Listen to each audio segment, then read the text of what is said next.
names are Alan Josias, a student from Southern New Hampshire University, through College for America. I'm working on a Goa cohort to foster community health, basically on a project called World Health Warriors. The deliverable for this project is to make a kind of video answering different questions uh, related to global health interview question. Starting by first question, which is asked that global health seems to be in the news more and more in recent years. And then I'm asked to talk about what global health is and why it is important to pay attention to it. So, firstly, health is state of complete physical, mental, and social well-being and not merely the absence of diseases. Then global health is a field of study, research, practice that places a priority on improving health and achieving equity in health for all people worldwide. And we need to pay much attention to global health because it focuses transactional health issues, determinant and solution. It involves many disciplines within and beyond the health sciences and promotes interdisciplinary collaboration and is a system of operation-based prevention with individual level clinical care. And we know that worldwide, like poverty is the biggest risk for ill health. For instance, malnutrition or obstetrical complication, poverty is the biggest risk for illness. So the second question is, disease can come to us in different ways, and I'm asking you to explain the difference between communicable and non-communicable disease.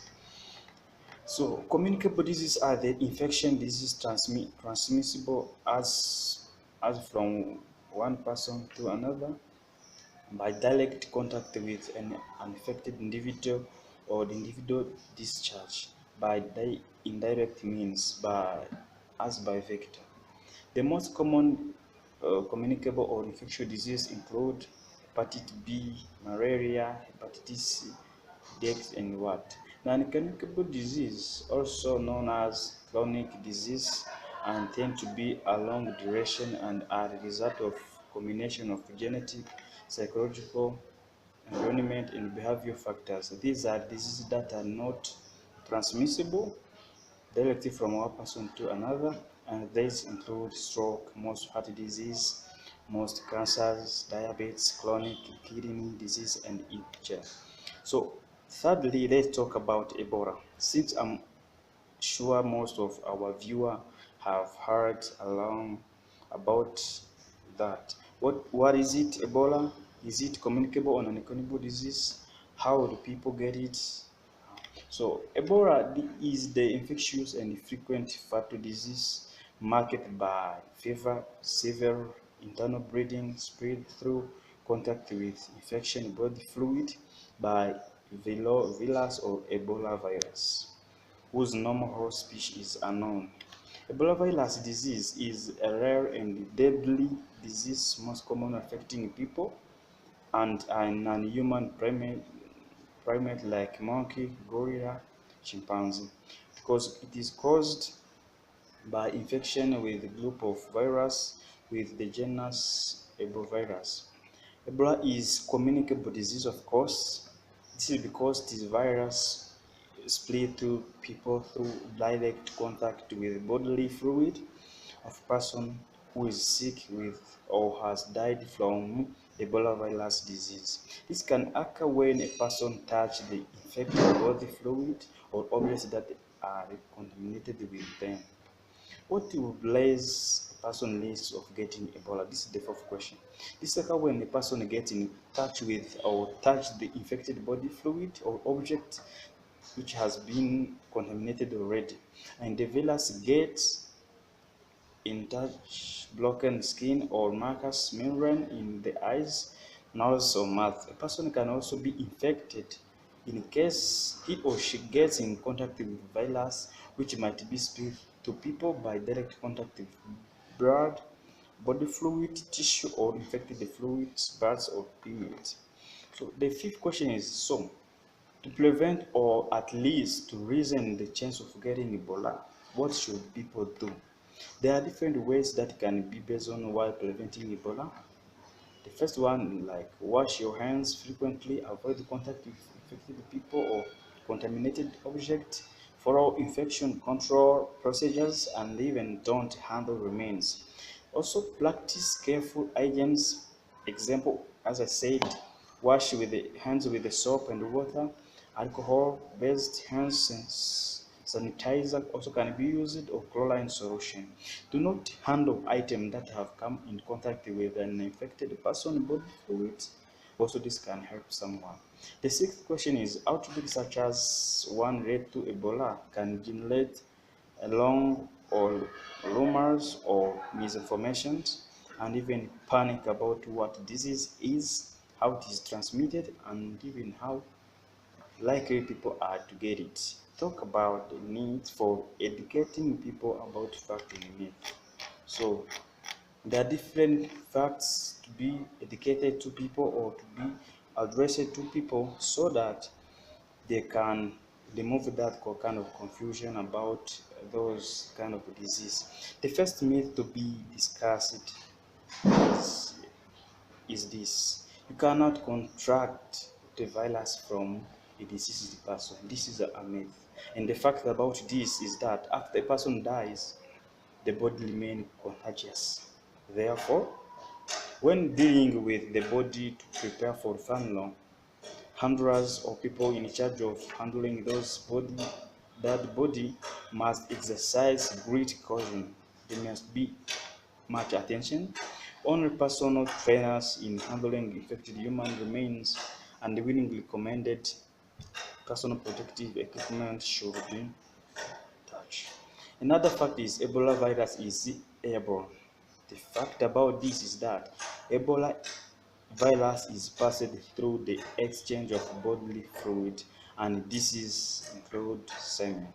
Another myth is a person who has recovered from Ebola virus is still infected and can spread the disease. Fact is this: only people exhibiting Ebola symptoms currently can pass on the virus through casual contact. What does it mean? Sexual transmission is known to occur for up to 3 months post-infection. Lactating mothers may also transmit infection for a limited time. Another myth considers that there is a cure to Ebola virus.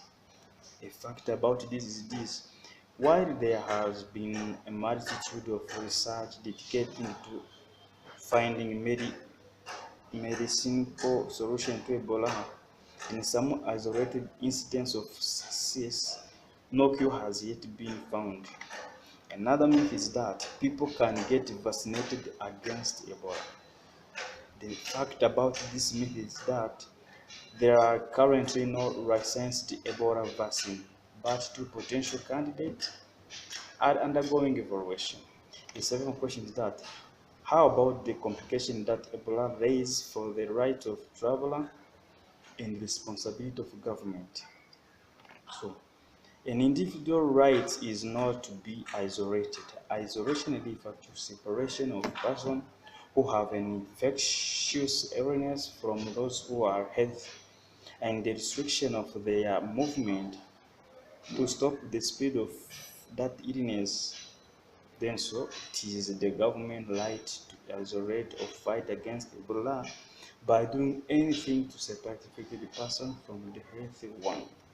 So, eighth question is that, let's talk about smoking and tobacco use, which is considered as a big world health problem and relates similar issue to Ebola in terms of right and responsibilities. Just talk about, everyone knows that smoking harms health. What does it do to the body? Smoking leads to disease and disability and even harm every organ of the body. It causes cancer, heart disease, stroke, lung disease, diabetes, and chronic obstructive pulmonary disease, which include emphysema and chronic bronchitis. Most smokers use tobacco regularly because they are addicted to nicotine. Lungs can be very badly affected by smoking. Cold, cold, sneezing, and asthma are just start. Smoking causes fatal disease such as pneumonia, emphysema, as I said, and even lung cancer. The ninth question states that, what about second-hand smoke? Explain what is it and how it affects people. Second-hand smoke is a mixture of smoke that comes from the burning end of the cigarette or cigar or pipe, and the smoke breathed out by the smokers. It contains more than 700 chemicals. Second-hand smokes exposure contribute to approximately 41,000 deaths among non-smoking adults. Also, children who are exposed to it are increased the risk for sudden infant death syndrome.